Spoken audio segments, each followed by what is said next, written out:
ব্যবসায় বড় অঙ্কের মুনাফা সবাই চায়, কিন্তু সেই মুনাফাটা পকেটে আসার আগে কতটা ধৈর্য আর ঝামেলা পোহাতে হয় তা কেবল একজন মাঠ পর্যায়ের মানুষই জানে। আসসালামু আলাইকুম। গত সপ্তাহে এক গাড়ি মালের বড় অর্ডারটার পর আজকের দিনটা ছিল আমার জন্য এক কঠিন পরীক্ষা। আমার ডিলার রাসেল স্যানিটারি গোডাউনে যখন এই অর্ডারটার জন্য দাঁড়িয়েছিলাম তখন বারবার একটা কথা মনে হচ্ছিল, সাফল্য আসলে কোনো গন্তব্য নয়, সাফল্য হলো প্রতিকূলতার মাঝে টিকে থাকার নাম। আমার ডিলারের পাইপ ফিটিংস আর সিরামিক পণ্যের দায়িত্বে থাকা হুমায়ুন মামাকে খুঁজে পাওয়া মানেই যেন এক দীর্ঘ যুদ্ধ। আর শোরুমে এসে দেখি হুমায়ুন মামা ওয়ান ম্যান আর্মির মতো লড়ছেন। একদিকে কোম্পানির লোককে মাল বুঝিয়ে দিচ্ছেন, পরক্ষণেই আবার কাস্টমার সামলাতে সিরামিক শোরুমে ঢুকছেন। এর মাঝেই হঠাৎ বিভিন্ন কোম্পানি থেকে মালের গাড়ি আসে। আমার চোখের সামনে ঘড়ির কাঁটা ঘুরছে আর মনের ভেতর বাড়ছে অস্থিরতা, কারণ এখানে সময় আটকে যাওয়া মানে আমার আজকের পুরো মার্কেট ভিজিটটাই মাটি হয়ে যাওয়া। যদিও এতে আমার পক্ষ থেকে কিছুই করার থাকে না, কারণ আমার যত কাজ আছে তার মধ্যে এটাও কিন্তু বেশ ইম্পর্টেন্ট একটা কাজ। আর তাই হুমায়ুন মামার কাজের ফাঁকেই আমি অল্প অল্প করে পণ্যের ডিমান্ড নিচ্ছিলাম। আর আজকের এই সব ঝামেলার বিনিময়ে প্রায় 3,50,000 টাকার একটা অর্ডার পেয়েছি। আর গত শুক্রবার অর্থাৎ 5 দিন আগে এক গাড়ি মালের পর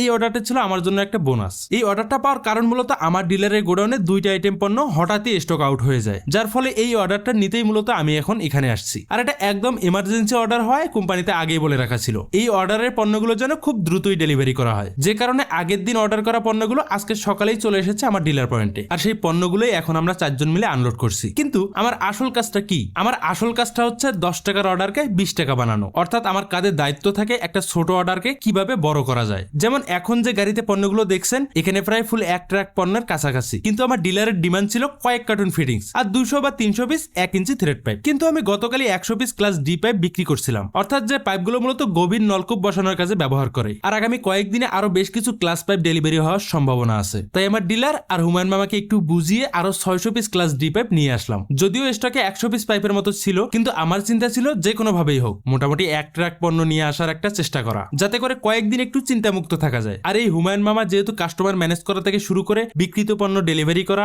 স্টক মেনটেন করা, পাশাপাশি কোম্পানি থেকে আসা পণ্য রিসিভ করা সবই ওনাকে করতে হয়, তাই আমিও লেগে যাই ওনার সাথে পাইপ নামানোর কাজে। আরো একটা কারণ আছে, সেটা হলো এমন ব্যস্ততম দিনে আর মার্কেট ভিজিটে যাওয়া সম্ভব হয় না, তাই অতিরিক্ত সময়টা নষ্ট না করে এদের সাথে কাজ করে কাটানোই আমার কাছে বেশি ভালো লাগে। আসলে ব্যবসা মানে শুধু লাভ বা লোকসান নয়, ব্যবসা মানে প্রতিকূলতাকে হাসি মুখে বরণ করে নেওয়া। আমার স্ট্রাগল আর এই ব্যবসায়িক কাজগুলো আপনাদের কেমন লাগে? আর আপনাদের কাজের ক্ষেত্রেও কি এমন হুমায়ুন মামা আছে? কমেন্টে আপনার অভিজ্ঞতা শেয়ার করুন। আর একটা কথা মনে রাখবেন, আজ না হলে কাল আপনার পরিশ্রমের ফল আপনি পাবেনই। সবাই ভালো থাকবেন। আল্লাহ হাফেজ।